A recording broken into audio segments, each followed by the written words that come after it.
Yo, what's up kalian para ibu-ibu, baik lagi sama gue Fadlan. I know, shocking, ada muka gue sekarang.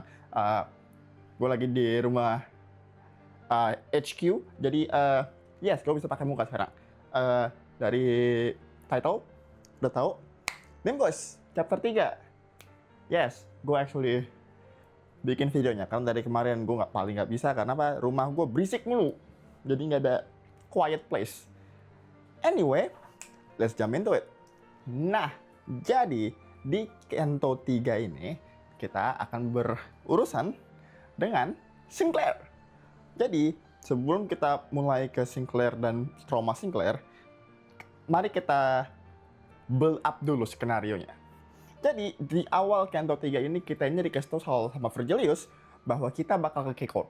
Tapi, sebelum kita bisa masuk ke K-Corp itu punya kayak screening proses di mana semua orang yang masuk ke K-Corp harus dicek, basically cek paspor, basically border checkpoint. Nah, di situ, basically K-Corp itu kalau misalkan lu nggak lengkap data-datanya, lu bakal dipindahin ke sebelah, basically for protection sama extra screening.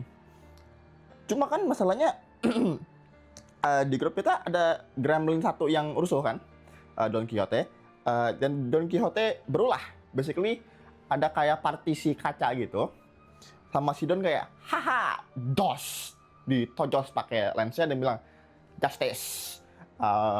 Karena ini satu tempat fasilitas yang buat checkpoint itu shutdown total, dan K-Corp manggil Grade 1 Fixer namanya Siegfried.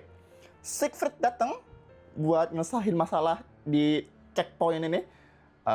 Tapi ada Dante, bukan Dante, ada Vergilius. Vergilius bilang gini ke Siegfried, lu bisa bunuh 12 orang idiot itu semau lu, tapi yang kepalanya jam jangan lu bunuh, itu nggak ada urusan. Habis itu Siegfried bantai semua sinner, kita revive, dan kita akhirnya lewat checkpoint. Itu chaos, sangat chaos. Di luar checkpoint kita briefing dulu. Kita disuruh ketemu sama apa istilahnya, bagian LCB dari seksi yang lain. Kita kan LCB, kita bakal ketemu sama LCCB, atau kepanjangannya kalau gue nggak salah Limbus Company Cleanup Before. Ntar juga after, cuma after nggak terlalu kelihatan. Oke, kita ketemu sama the Before team. Of course, kita ketemu sama familiar faces. Kita ketemu sama Evie sama Saude. Mereka basically bilang mereka bakal pergi ke tempat lokasi buat ngecek, nanti bakal dirally ke kita. Nah, setelah itu mereka pergi dan kita pun ikut jalan. Dalam perjalanan, Vergilius nyuruh Charon berhenti sebentar. Dia kayak di tengah hutan gitu. Dia manggil Don, suruh keluar. Don dilempar ke tanah, diinjek, kerahnya diangkat, dideketin ke matanya Vergilius. Vergilius bilang gini, Miss Don Quixote, jangan fucked up, oke? Jangan lupa, lu punya janji sama Elsie. Kalau misalkan lu melancang dari janji itu, hukuman lu berat.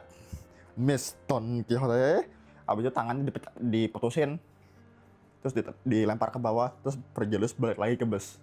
Terus Dante kayak, is that okay?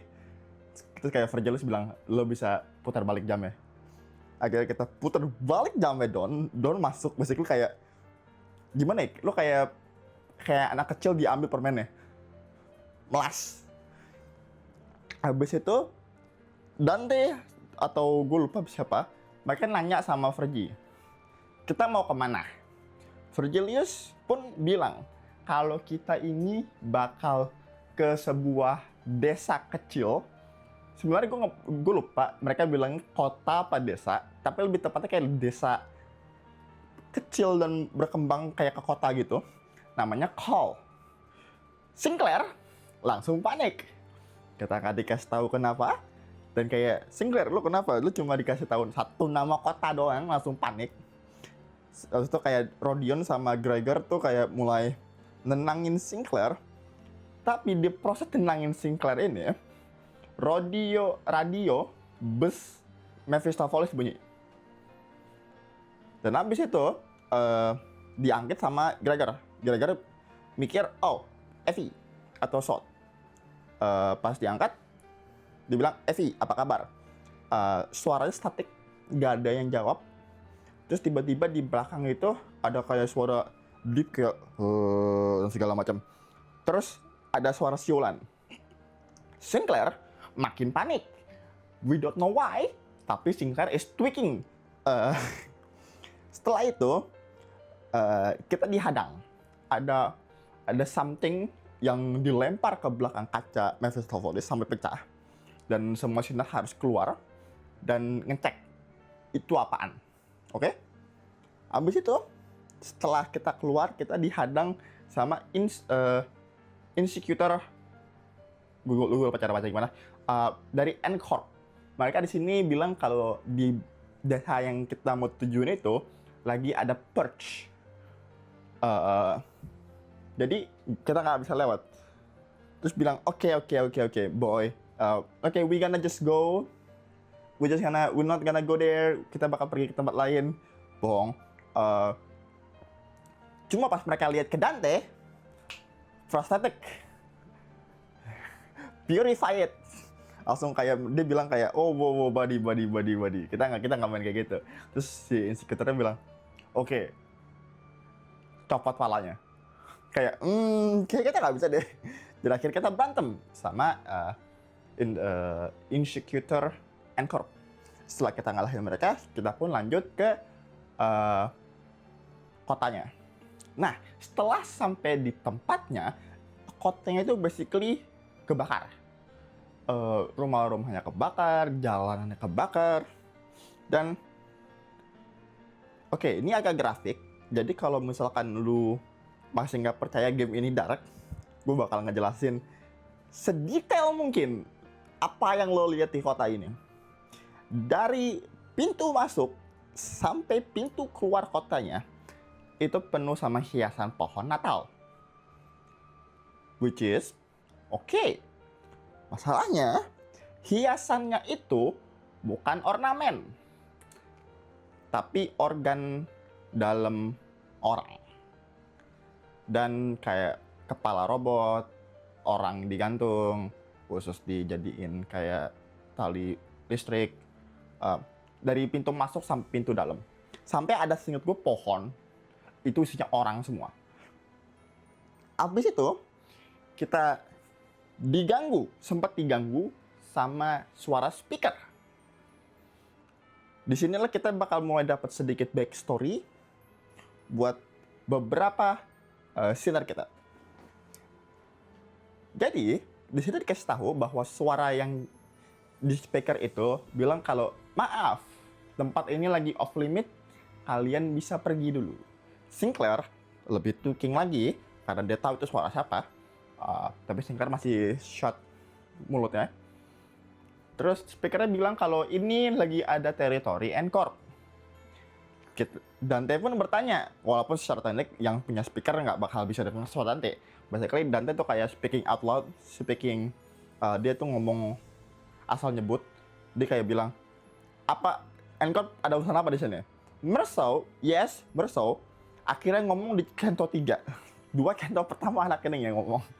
Merceau bilang kalau N-Corp itu punya salah satu bagian dari N-Corp yang lumayan aktif, itu Nagel und Hammer. Itu basically sebuah grup di mana mereka itu benci namanya prosthetic. Mereka lebih milih flesh and blood and bone. Jadi mereka datang ke tempat ini buat bunuh semua orang yang pakai prosthetic. Kenapa kota ini sendiri? Kota ini adalah sebuah kayak manufacture town gitu buat prosthetic. Makanya bakal jadi satu tempat yang bakal di purge sama N-Corp. Nah, setelah kita dapat sedikit eksposisi dari Merceau, Sinclair bilang kalau suara yang tadi itu adalah suaranya Cromer. Kita nggak dikasih tahu Cromer itu siapa karena bakal nongol orangnya. Tapi kita kasih tahu kalau oke, itu namanya Cromer. Setelah itu kita ketemu sama Guido. Guido datang ke situ buat lihat kalau ada gerombolan orang dan Cromer lagi ngomong sama yang gerombolan orang itu. Guido bilang gini ke Cromer, dia di sini. Dan Cromer langsung klik. Oh, my Sinclair is here. Welcome in. Rodion, yang istilahnya the team mom, nanya ke Sinclair, lo kenal dia? Sinclair bilang, yes, gue kenal dia. Dan Rodion bilang, bisa kalian talk this out, kayak ngomong aja gitu. Kita berbicara secara civil. Sinclair drop the biggest bombshell ever. Cromer ngebantai satu keluarganya Sinclair. So, that's a problem. Gak bisa diomongin, so we brawling. Jadi kita nggak habis ngelawan Guido, karena Guido di sana ngalangin Dante dan para sinner. Dan kita akhirnya pun jalan ke mansionnya Sinclair. Nah, setelah kita sampai di mansionnya Sinclair, Cromer pun keluar. Tapi sebelum Cromer keluar, para LCD itu basically nge-scout lingkungan rumah Sinclair. Dan itu banyak banget kayak apa sih namanya, paku gede nusuk orang. Terus Cromer pun keluar dari rumahnya Sinclair yang lagi kebakar. Dia keluar dan dia bilang, gua baru aja nge-purge keluarga lu, Sinclair. Sinclair langsung nengok ke sebelah tamannya itu. Jadi kayak sebelah kiri itu ada taman. Taman itu ada kuburan satu keluarganya Sinclair, bapak, ibu, sama kakak. Itu basically udah digali dan orang itu udah ditojos pakai paku, terus kayak di hanging gitu. Terus Cromer juga ngasih lihat bahwa dia itu nangkap seseorang, dikasih spotlight. Dan kita dikasih lihat kalau Effie, yes, Effie itu ditusuk juga sama pakai paku. Ternyata tangan kirinya Effie itu prostetik.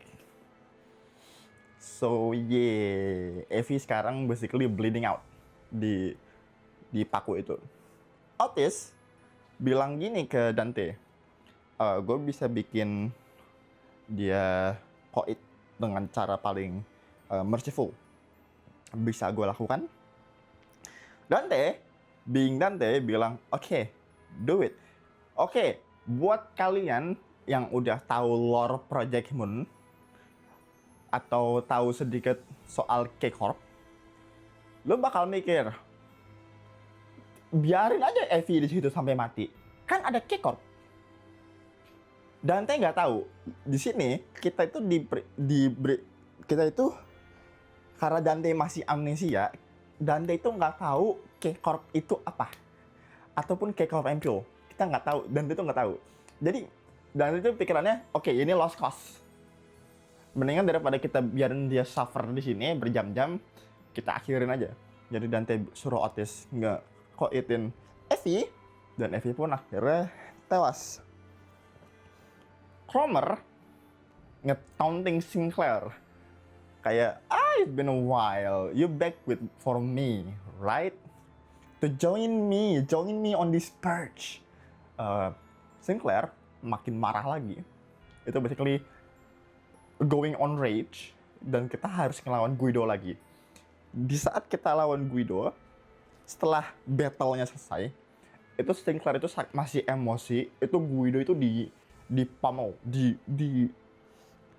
basically digebugin habis-habisan sama Sinclair. Don Quixote somehow narik Sinclair dan nonjok mukanya Sinclair supaya Sinclair itu kayak balik to its senses.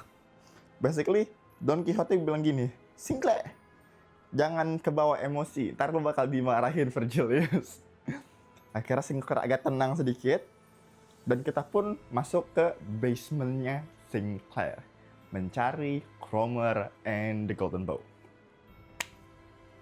Nah, di basementnya Sinclair, kita itu ditemui banyak executor dan juga banyak banget torture device. Dan di salah satu tempat itu, kita ketemu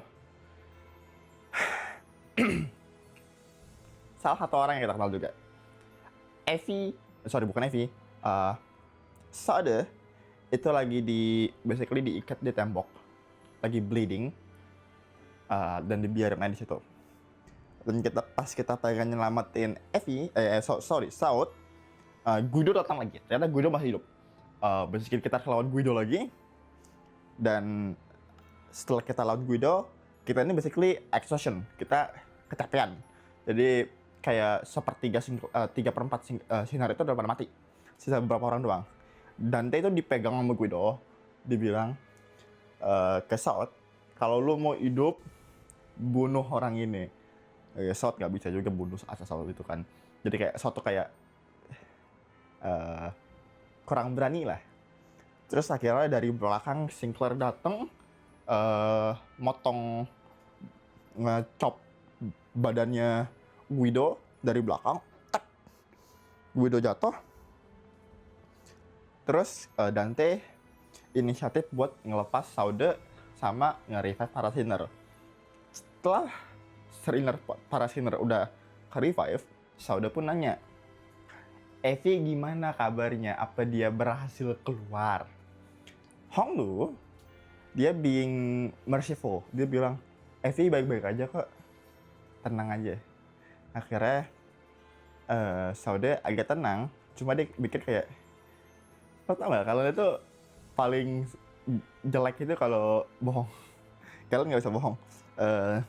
Jadi akhirnya Saude itu istirahat, basically, gara-gara dia wounded. Dan kita lanjut ke dalam basementnya Sinclair. Oke. Gue bakal ngebahas backstory-nya Sinclair. Sebenarnya backstory-nya itu kayak di beberapa poin-poin di gamenya. Dan lu harus kayak ngelawan musuh di sini, ngelawan musuh di sana. Tapi kalau misalkan gue ngomongin itu bakal kepanjangan. Jadi, gue bakal ngasih tahu kalian simplified version of backstory-nya Sinclair. Jadi Sinclair itu orang tuanya itu sebuah manufacturer prostetik cukup terkenal. Dan satu kota itu yang tempat Sinclair hidup itu manufacturing town. Di sekolahnya Sinclair lagi ada tren bahwa beberapa murid itu dapat prostetik. Sinclair itu karena dia dibilangnya rich kid, orang kaya, dan semua orang di kelasnya tahu kalau bapaknya dia tuh tukang pembuat prostetik, CEO lah. Dan pada suatu hari Sinclair itu lagi lagi gigit tangannya, terus tangannya tuh berdarah. Terus ada Cromer di situ. Cromer kayak, hey, lo benci prostetik kan? Terus kayak, gue nggak tahu maksudnya apa. Gue tahu lu benci prostetik. Terus Cromer tiba-tiba pergi aja gitu ke belakang. Terus Sinclair kayak, the hell is her problem? Terus at some point Sinclair tuh lagi ngobrol sama temennya dan basically tanya, lu kapan dapat prostetik? Sinclair buat ngalihin pembicaraan itu, dia bilang, bapak gue punya special deal sama K-Corp buat prostetik dan segala macam. Cromer di belakang kayak, you say what? Dan Cromer kayak basically udah mulai nge-planning something. In the meantime, Sinclair ngelihat pada suatu hari Sinclair itu di sekolahnya ngelihat keluar jendela sekolah, dia duduk di samping jendela. Itu ada laki-laki, kulitnya tuh pale banget, putih. Terus tiba-tiba ada cahaya mantul ke jidatnya. Terus tiba-tiba ada sebuah mark. Sedikit side tangent. What the fuck is the mark? Mark yang gue maksud ini adalah Mark of Cain. Kita sedikit dibahas sedikit sama Sonya di Kento 2. Gue lupa gue bahas atau kagak soal itu. Basically, Mark ini nggak semua orang bisa lihat, hanya ya orang yang punya yang bisa lihat mark orang lain. Basically, kalau lo punya, lo bisa lihat siapa yang punya. Sonya bilang bahwa Sinclair dan Dante punya. Jadi kayak oke. Dan kita lihat orang temen, gue nggak bisa bilang temen juga sih. Kayak orang di sekolah Sinclair juga punya Mark of Kate. Nah, pada suatu hari, Cromer datang ke Sinclair, bilang, "Lu punya kunci basement rumah lu nggak?" Of course, Sinclair bilang, "Yes, gue punya. Kenapa?" Dikasih 2 koin ke Sinclair, terus dibilang gini, "Gue bisa lihat nggak basementnya kayak gimana?" Sinclair bilang, "Oke, sure, why not?" Sebelum Sinclair bisa bawa Cromer ke basementnya, dia sempat dijegat sama orang yang punya Mark itu. Dia memperkenalkan diri bahwa dia itu adalah Damien. Damien bilang, jangan sampai Damien speaking in metaphor. Gue lupa metafornya apa. Pokoknya basically Damien bilang, jangan sampai Cromer itu bisa ngambil kehidupan lu. Basically, jangan kasih Cromer itu kendali soal hidup lu. Basically itu simpelnya. Setelah itu Sinclair ngajak Cromer ke basementnya, dan ternyata di bawah rumahnya Sinclair itu fasilitas L-Corp. Jadi banyak abnormality. Cromer ngelihat sebuah abnormality di situ, langsung kayak euforia. Sinclair shock, dia nggak tahu kalau di bawah rumahnya ada beginian. Sinclair kayak, wow buddy, I'm gonna get out. This is the dumb thing that happened, okay? Cromer sama Sinclair lagi ada di air vent, nggak lihat abnormality. Sinclair posisinya tuh kayak nge-back off. Ini Cromer. Sinclair, gue nggak tahu emang gara-gara dia takut atau apa, dia ninggalin Cromer di air vent basementnya sendiri. Hah? Jujur, gue pas baca kayak, Sinclair, I don't think that's wise. Dan proven right. Di malam harinya, Cromer sama Guido itu datang ke rumahnya Sinclair buat ngebantai semua. Dan itu dikasih tahu bahwa di reveal kalau Cromer itu punya title, The One Who Grip. Ini title lumayan tinggi lah di Nagel und Hammer-nya N-Corp. Dan remember kedua koin tadi yang gue bilang, Cromer ambil 1 dari Sinclair dan bilang, lo punya 1 lagi. Kalau itu gue ambil, you will be mine. Dan Cromer pergi, dan Cromer bilang Guido, bawa anak itu keluar, jangan sakitin dia. Kalau lo misalkan sakit, lo bakal gue bunuh. Akhirnya makanya Sinclair keluar, dan dari situlah Sinclair bisa join sama LCD. Oke, next. Setelah kita keluar dari flashback Sinclair ini di dalam perjalanan ini kan sebuah dungeon ya, itu ngumpulin Mark. Yes, Mark of Kane juga. Ngumpulin Mark buat ngelawan Cromer. Cuma Marknya ini belum full potensial, basically masih cuma buat memperkuat bodinya Sinclair doang. Terus setelah kita keluar dari basement, kita itu dikasih lihat sebuah lahan luas di bawah basementnya. Itu tuh gunung daging manusia dan darah. Lo mungkin nanya, ini kerjaan N-Corp? Enggak, ini kerjaan Golden Bow. Itu basically nge-shape basementnya Sinclair supaya jadi kayak gini. Sebelum kita masuk ke final showdown with Cromer, ada sedikit trivia yang mau gue kasih tahu. Di panjang perjalanan ini, selama Sinclair fighting N-Corp, kalau misalkan Cromer itu ada di cutscene, setiap abis beberapa turn, Cromer itu bakal bersiul. Kalau Cromer bersiul, SP Sinclair bakal langsung drop. Itu unique storytelling aja. Setelah itu kita akhirnya confront Cromer, dan Cromer bilang kenapa dia demen banget sama Sinclair. Itu karena dia ngeliat mirror world dari Sinclair, bahwa sesuatu di dunia paralel itu, Sinclair itu actually join N-Corp dan sampai dapat title The One Who Shall Grip. Cromer basically mau replicate Miracle itu, dia pengen Sinclair masuk N-Corp. Cuma Sinclair bilang, nah, fuck that, gua nggak mau. Jadi akhirnya kita berantem sama Cromer.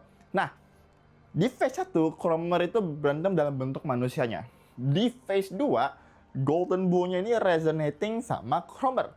Here's the thing. Oke. Nah, di phase 2, where are we? Sorry, ganti kamera. Di phase 2 Cromer itu resonating sama The Golden Bow. Basically, Cromer itu mulai nge-shift. Ini masih debate juga di community Limbus. Apakah Cromer nge-distort? Apa dia jadi Pekatolom? Soalnya kalau bisa kalian lihat bentuk ke Cromer, bentuknya itu mirip banget sama Pekatolom NV. Tapi ada yang bilang itu nge-distort. Jadi makanya ini masih pertimbangan. Gue lebih milih, kalau menurut gue itu lebih Cromer jadi mulai berubah jadi Pekatolom. Oke.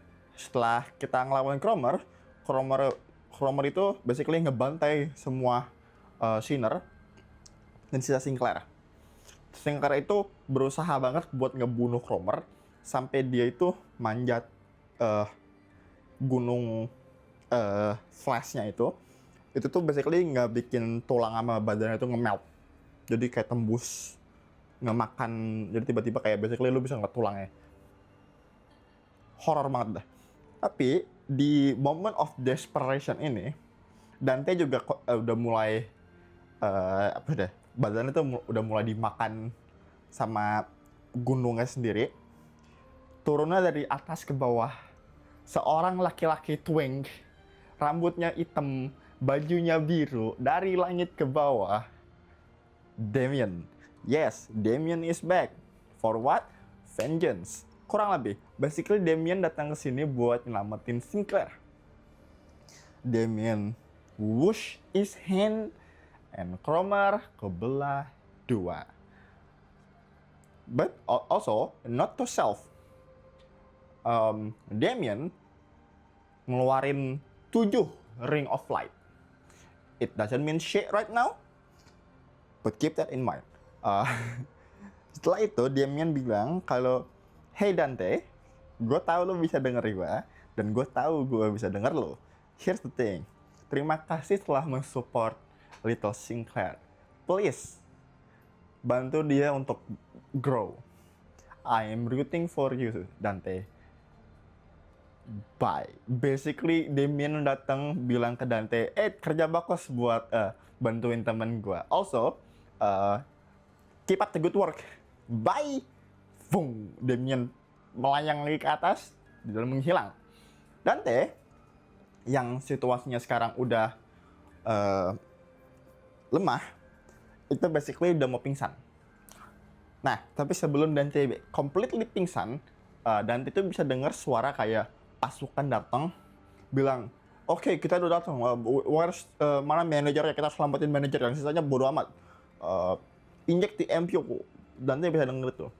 Setelah itu, Dante bangun di bus.